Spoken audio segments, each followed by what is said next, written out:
कि राज्यपाल के अभिभाषण में वो दम नहीं दिखा जिसकी आम जनता ने अपेक्षा की थी। हाँ, विदेश से जो निवेश की बात वो कह रहे हैं और सरकार की पीठ थपथपाई जा रही है, तो वो तो स्पष्ट है कि वो केवल एक मुख्यमंत्री की निजी यात्रा के समान रहा। अगर विदेशी इन्वेस्टर से इन्वेस्ट करने की बात कहते हैं, उन्हें आमंत्रित करते, तो समझ में आता। वहां जाकर वो जिंदल से बैठ रहे हैं, वहां जाकर वो टाटा से बैठ रहे हैं, तो टाटा तो 100 किलोमीटर दूर में रहता है। तमिलनाडु के मुख्यमंत्री विदेश गए, वो रॉयल रॉयस से बात करके आए, वो जुकरबर्ग से बात करके आए, वो विदेशी इन्वेस्टर से बात करके आ रहे हैं, उनको अपने राज्य में आमंत्रित कर रहे हैं। लेकिन हमारे मुख्यमंत्री विदेश जाकर राज्य में ऑलरेडी जिनका इन्वेस्ट है, जो राज्य में जिनका हेडक्वार्टर्स है, उनसे जाके बात कर रहे हैं। तो ये थोड़ा सा विजन साफ दिखता है कि वो कितनी गति के साथ राज्य को आगे बढ़ाकर ले जाना चाहते हैं। तो जब ये विदेशी यात्रा से आए माननीय मुख्यमंत्री, क्या इन्होंने प्रेस कॉन्फ्रेंस किया?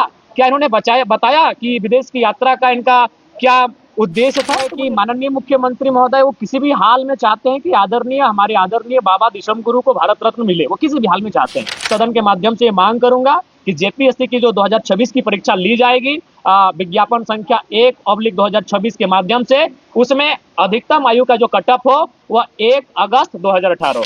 देखिए, राज्यपाल का अभिभाषण वास्तव में सरकार का भाषण होता है और सरकार का संभवतः प्रयास यही रहता है कि वह लोगों के सामने अपनी बड़ाई करे। लेकिन मुझे लगता है कि राज्यपाल के अभिभाषण में वह दम नहीं दिखा जिसकी आम जनता ने अपेक्षा की थी।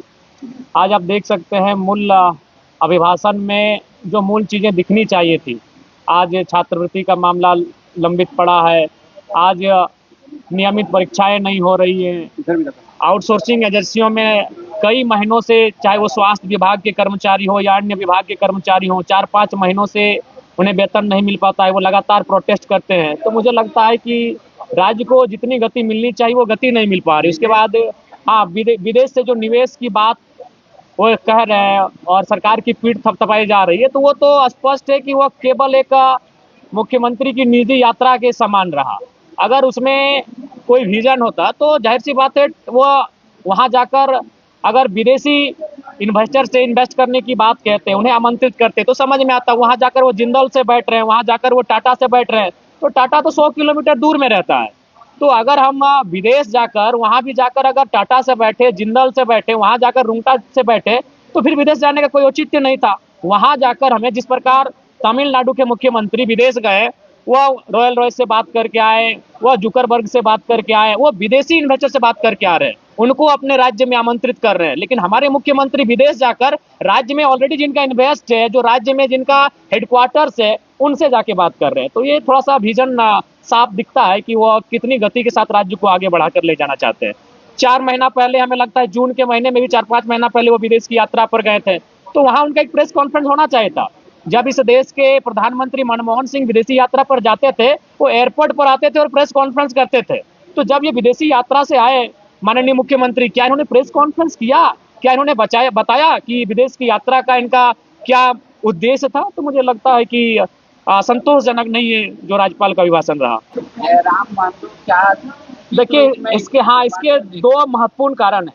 पहला कारण है कि माननीय मुख्यमंत्री महोदय वो किसी भी हाल में चाहते हैं कि हमारे आदरणीय बाबा दिशम गुरु को भारत रत्न मिले, वो किसी भी हाल में चाहते हैं और बिना केंद्र के कंप्रोमाइज के ये संभव नहीं है। पहला, वो अपने पिताजी के सम्मान के लिए ये संभावना है। दूसरा है कि एक आर्थिक, किसी भी राज्य की गति बिना अर्थ से संभव नहीं है।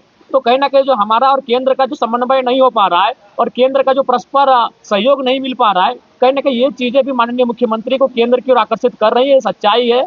और अंदर खाने तो चर्चाएं आप ही लोग लेकर आते हैं, लेकिन अभी तक उसमें सत्यता और प्रमाणित तो नहीं हो पाई है, लेकिन झुकाव दिखा है, ये सच्चाई है।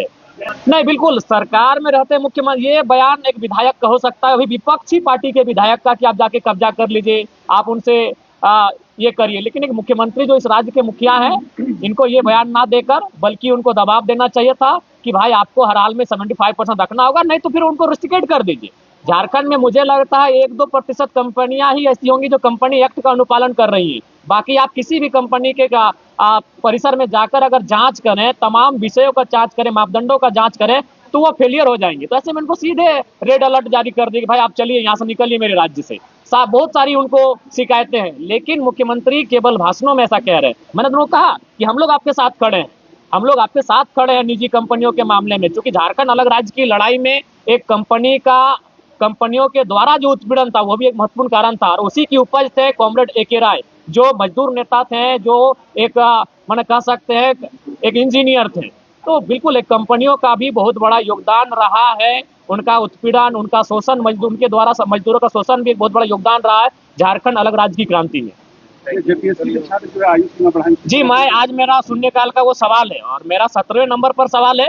अगर हमसे पहले भी कोई विधायक सवाल कर दिए तो फिर भी मैं सवाल पूछूंगा, क्योंकि सवाल अब ऑनलाइन जाता है, सवाल को हम चेंज भी नहीं कर सकते हैं। जेपीएससी में बिल्कुल ये उचित नहीं है, इसलिए उचित नहीं है कि जेपीएससी का मतलब होता है एक साल में एक एग्जाम।